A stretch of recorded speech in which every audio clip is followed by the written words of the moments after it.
day, students. I am Teacher Ellie, and I will be your English teacher for today. So, our lesson for the day is all about modal verbs. So, what is modal verbs?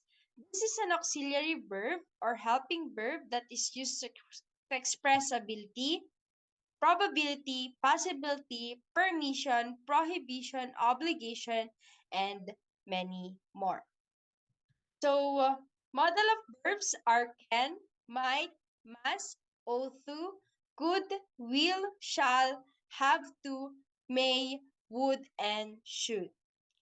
So, for today's lesson, we are only going to focus on three ideas, which is the permission, obligation, and prohibition. So, now let's proceed to our models that express the permission. The word can, could, and may are the modals that express permission. We use can to ask for or give permission. For example, can I ask a question, please? Yes, you can ask a question now. So in our first sentence, it is or it pertains to asking for a permission. However, in our second sentence, yes, you can ask a question. It pertains to giving a permission. Take note, class, that you use can to ask or give permission.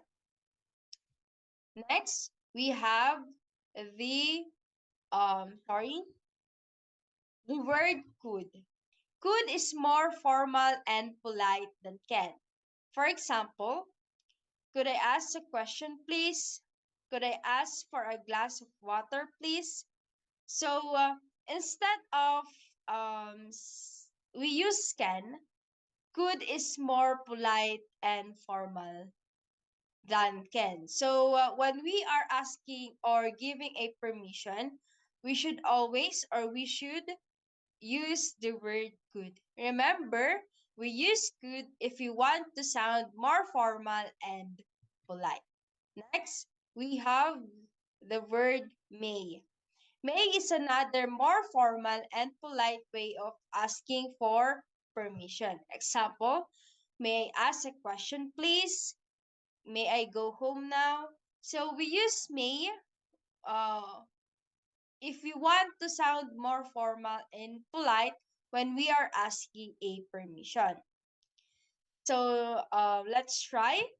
We have a scenario here. You want to ask permission to borrow his pen. How will you say it? So first, I will give an example. Um, if I want to borrow his pen, I could say, "Can I borrow your pen?" Or sorry, "Can I borrow your pen, please?" "Could I borrow your pen, please?" Or "May I borrow your pen, please?"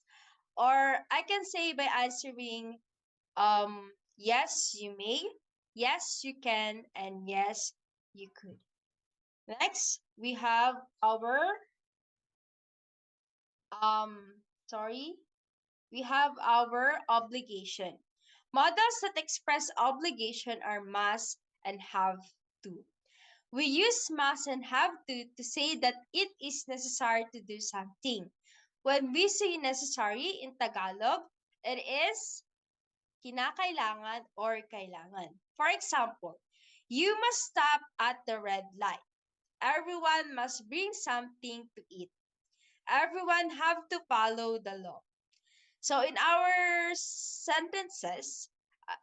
sentence number one, you must stop at the red light. So in this sentence, we are obligated to stop when the light turns into the red light. So our second is we are obligated to bring something to eat or to bring something that it is necessary, it is needed or needed. In our sentence number three, everyone have to follow the law. In our third sentence, we use the modal verb have to, so it is also means need to. So when we replace the word have to in a sentence, we could only or we uh, might only use the word needs to. So everyone needs to obey the law. So second, let's proceed. Take note, have to shows us that the obligations comes from the outside of the speaker. Perhaps the rule is a general law or obligation. The rule didn't come from the speaker but from the organization itself. So next we have must do. Note as that must do is the authority for the obligation comes from the person who is speaking. Must express a strong obligation or necessity. So the difference between have to and must to in have to, it is the obligations comes from the outside of the speaker. However, in must is comes from the person who is speaking.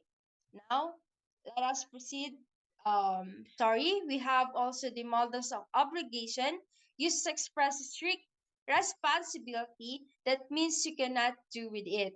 There are also models that can express moral obligation, but it is just a suggestion. So suggestion models that express suggestion are should and ought to. So example, we should do a rehearsal tomorrow before the final show. You ought to you ought to respect the opinions of others. So we should is a suggestion that they must have a rehearsal tomorrow before their final show. However, in our second sentence, you ought to, we use ought to when we talking about moral obligation. Let's play this later after our discussion. Now let's have our last discussion, the prohibition. Models that express prohibition cannot, don't, or doesn't have to, must not. We use the words cannot, must not, don't, doesn't have to say something that is forbidden or not allowed. So, another example, you cannot use your phone while talking or taking the examination. So it means that do not use your phone and you are not allowed to use your phone. So this sentence we are prohibited or not allowed using cell phone when we are taking our examination. So number 2, you must not tell anyone about my secrets. So I forbid you to tell anyone or don't tell anyone about my secrets because I am not allowing you to tell my secrets to anyone aside from you. So next, must not is a formal or is the formal way to prohibit something. So, example, you must not smoke in the house, you must not wear slippers in the office, you must not eat in the conference room. So, must not is more formal than using the word cannot to prohibit something. So, the last one is don't or doesn't have to. So, in this models that express prohibition, there is no obligation. You are not allowed to do something, especially if you don't want to. Examples, you don't have to drink that. You don't need to drink that, but you can if you want. So in this sentence, there is no obligation to drink that, but you decide if you want to or not. The second is you don't have to tell John. You can tell John if you want to, but it is not necessary. She doesn't have to come. She is not required to come, but she can if she wants to. Take note, class, that we use do when the subject is represented by the pronouns I, you, they, and we. We use does when the subject represented by the pronoun he, she, or it.